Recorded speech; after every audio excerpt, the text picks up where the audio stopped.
தந்தை, மகன், தூய ஆவியானவர் நம்மை நிறைவாக ஆசீர்வதிப்பாராக. ஆமென்.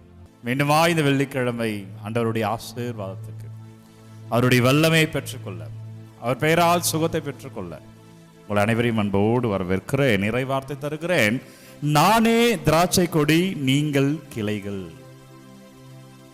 ஆண்டவரே மரமாயிருக்கிறார், நாம் அவருடைய கிளையாக இருக்கிறோம். ஆண்டவரே ஆசீர்வாதமாய் இருக்கிறார், அந்த ஆசீர்வாதத்தின் நீட்சியாய் நாம் இருக்கிறோம். ஆண்டவரே அனைத்துக்கும் காரணமாய் இருக்கிறார், அந்த காரணங்களுடைய செயல்பாடுகளை நம் மூலமாக அவர் செய்கிறார். எனவே அவர் இருக்கிறார், நீ பயப்படாதே. அவர் இருக்கிறார், அந்த வெள்ளிக்கிழமை உனக்கு சுகம். அவர் இருக்கிறார், நீ ஆசீர்வாதமாய், கிருபையாய், வல்லமையாய், எனக்கு பிரியமான மகளே, மகனே, நீ வாழ்வா என்ற செய்தி, நீ சுகமாய் இருப்பா என்ற செய்தி. எனவே நானே திராட்சை கொடி, நீங்கள் கிளைகள், என்னில் நிலைத்திருப்பவர் மிகுந்த கனி கொடுக்கிறார். யோவான் செய்தி 15வது அதிகாரம் 5வது வார்த்தை. நம்ம ஆண்டவர்கிட்ட இணைந்திருக்கிற பொழுது நாம் மிகுந்த கனி தருவோம். ஆனால் யோசித்து பார்த்தா நாம் கனி தருகிறோம் என்றால் கனி தரல, நாம் கஷ்டத்திலையும் கவலையிலும் இருக்கிறோம். ஏனென்றால் நம்ம ஆண்டவரோடு இணைந்திருப்பது இல்லை. எப்படி ஃபாதர் ஆண்டவரோடு இணைந்திருப்பது என்ற கேள்வி வரலாம். எப்படி ஃபாதர் நான் ஆண்டவரோடு இணைந்திருக்க முடியும் என்ற கேள்வி எழுவது இயல்புதான். எப்படி என்றால் ஜெபமாலையில ஜெபித்து ஜெபித்து ஆண்டவரோடு இணைந்திருக்கலாம். உன்னுடைய தனி ஜெபத்துல நீ ஆண்டவரோடு இணைந்திருக்கலாம். திருப்பலி காண்பதன் மூலமாக, திருப்பலியில ஒப்பு கொடுத்து ஜெபிப்பதன் மூலமாக அவரோடு இணைந்திருக்கலாம். இதோ இப்படி நடத்தப்படுகிற ஆராதனையில் நீ பங்கேற்பதன் வாயிலாக நீ ஆண்டவரோடு இணைந்திருக்கலாம். எனவே நம்ம அவரோடு இணைந்திருப்பதால் இறைவார்த்தை பாருங்க, நீ என்னில் நிலைத்திருப்பவர் மிகுந்த கனி கொடுக்கிறார். நம்ம அவரில் இணைந்திருப்பவர் கனி தருவோம். ஜெபிக்கிற பிள்ளைகள் நல்லா வாழ்வாங்க. ஜெபிக்கிற பிள்ளைகளுடைய வாழ்வில் கஷ்டங்கள் அனைத்தும் மாறிவிடும், ஆசீர்வாதமாய் மாறிவிடும். ஜெபிக்கிற பிள்ளைகள் நிலைத்து நிற்பார்கள். இன்னல்கள் வந்தாலும், இக்கடுகள் வந்தாலும், கவலைகள் வந்தாலும், கஷ்டங்கள் வந்தாலும் ஜெபிக்கிற பிள்ளைகள் ஆண்டவருக்கு சாட்சியமாய் அப்படி நிலைத்திருப்பார்கள். நீங்க ஜெபிக்கிறீங்களான்னு யோசிக்கணும் இந்த நேரத்தில். தொடர்ந்து இறைவார்த்தை, பிரியமான அன்பு இறை உறவுகளே, என்னை விடுத்து உங்களால் எதுவும் செய்ய முடியாது. நான் இல்லாம உன்னால எதுவும் செய்ய முடியாது போடா அப்படின்னு சொல்லுவோம் இல்லைங்களா?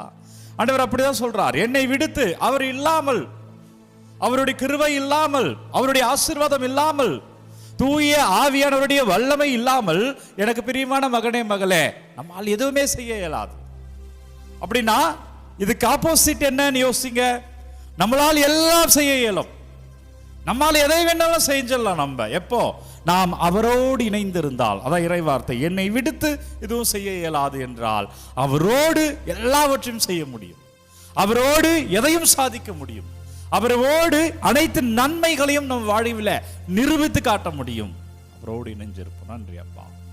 வெள்ளிக்கிழமை உடல் சுகமில்லாத பிள்ளைகளுக்காக ஒப்பு கொடுத்துமே துதிக்கிறேன். அண்டவரமோடு இருக்க, அண்டவரே உங்களோடு ஜெபத்திலமை தாங்கி இருக்க, அண்டவரே கிருபையாமல் ஜெப மாலையில நாங்கள் தாங்கி இருக்க அப்பா ஒப்பு கொடுக்கிறோம். அண்டவரை வழி நடத்துங்க அப்பா, ஆசீர்வதிங்க. ஒவ்வொருவருக்காக ஆராதிக்கிறேன், ஒவ்வொருவருக்காக துதிக்கிறேன். ஆமென். பிரியமானவர்களே, ஆண்டவரை மையப்படுத்துகிற பொழுது நல்லது தெரியும், ஆண்டவரை மையப்படுத்தல நல்லது தெரியாது. உதாரணம் இன்றைக்கு நற்செய்தி. இன்றைக்கு நற்செய்தி பாருங்க. இன்றைக்கு நற்செய்தி மத்தேயு 13வது அதிகாரம் 54 58. இயேசுவை சொந்த ஊரில் அவரை ஏற்றுக்கொள்ளல. இந்த நற்செய்தி படிச்சுட்டு வாங்க. 13வது அதிகாரம் மத்தேயு நற்செய்தி 54 58 வரை. ஏன் மதிக்கல? ஏன்னா இயேசுடைய குடும்பம். அவர் என்ன குடும்பத்திலிருந்து வந்தாரு? ஒரு தச்சன் மகன், அவர் சாதாரண ஏழை குடும்பம். எனவே அவரை மதிக்கல. ஆக பெரும்பாலும் எப்படி நம்ம சமூகத்தில் பார்க்கிறோம் பாருங்களேன். இயேசுவை பார்த்த பார்வையை இன்னைக்கு நம்ம கிட்ட இருக்கின்றது தான் இன்றைக்கு நற்செய்தி சொல்கிறது. இயேசுவை குடும்ப பின்னணியில் பார்த்தார்கள், எனவே அவரை ஏற்றுக்கொள்ளல. ஒரு மனுஷனை 3 வகையில் பார்ப்போம், அல்லது ஏற்றுக்கொள்வோம். முதலாவது குடும்ப பின்னணியில், அவன் இவங்களுடைய பிள்ளை, இவன் இந்த குடும்பத்திலேருந்து வரான், இவன் இந்த இதிலிருந்து வரான், இந்த பரம்பரை, அந்த பரம்பரை, இந்த ஜாதி, அந்த மொழி என்று அதோடைய பின்புலத்தை வைத்து. இரண்டாவது, அவர் வைத்திருக்கிறார் என்ன, அவர் நல்ல திறமை வைத்திருக்கிறார், நல்லா செய்திருக்கிறார், அவருடைய படிப்பு அதிகம், அவர் சாதித்திருக்கிறார் என்று அவர் எதை வைத்திருக்கிறாரோ அதை வைத்து அவரை மதிப்பது. மூன்றாவது, அவருடைய குணநலன்கள். இவர் ரொம்ப நல்ல மனுஷன் தான், இவர் அதிகமாக ரேசிக்கக்கூடிய ஒரு மனுஷனா இருக்கிறாரு. இந்த மகள் ரொம்ப நல்லவ, அவர் ரொம்ப நல்ல இறக்க குணமுடைய பண்புடையவராக இருக்கிறார். அவருடைய குணநலன்களை வைத்து, அவருடைய செயல்பாடுகளை வைத்து மதிப்போம். இதுல மிகவும் மோசமானது முதல் நிலை என்னது? குடும்பத்தை வைத்து மதிப்பது. இயேசுவை அவங்க அப்படிதான் செய்தார்கள். ஏன் இயேசுவை சொந்த ஊரில் ஏற்றுக்கொள்ளவில்லை என்றால், அந்த சொந்த ஊரில் மட்டும்தான் இயேசு எந்த குடும்பத்திலிருந்து வந்தார் என்று தெரிந்தது. எனவே அவர்கள் இயேசுவை ஏற்றுக்கொள்ளவில்லை. பிரியமானவர்களே, நம்ம வாழ்க்கையில் அப்படி இருக்கிறோமா? ஆண்டவர் கேள்வி கேட்கிறார். நீ குடும்பத்தை வச்சு மனுஷனை பார்க்குறியா?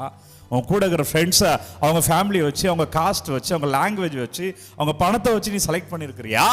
ஆண்டவர் அதை சாடுகிறார். அப்படி நீ யாரை ஏற்றுக்கொள்ளலையோ அப்பொழுது நீ என்னையே நிராகரிக்கிறாய். அப்பொழுது நீ யாரை ஏற்றுக்கொள்கிறாயோ, அதாவது அவர்களுடைய பின்புலத்தை வச்சு, அவர்கள் குடும்பத்தை வைத்து மட்டும் நீ ஒருவரை ஏற்றுக்கொள்கிறாய் என்றால் நீ ஆண்டவர் ஏற்கல என்ற அர்த்தம். ஏனென்றால் இயேசுக்கு நடந்தது, அவர் ஏற்கல. குடும்பத்தை வைத்து அவர் ஒதுக்கினார்கள். உன்னைய மாற்று.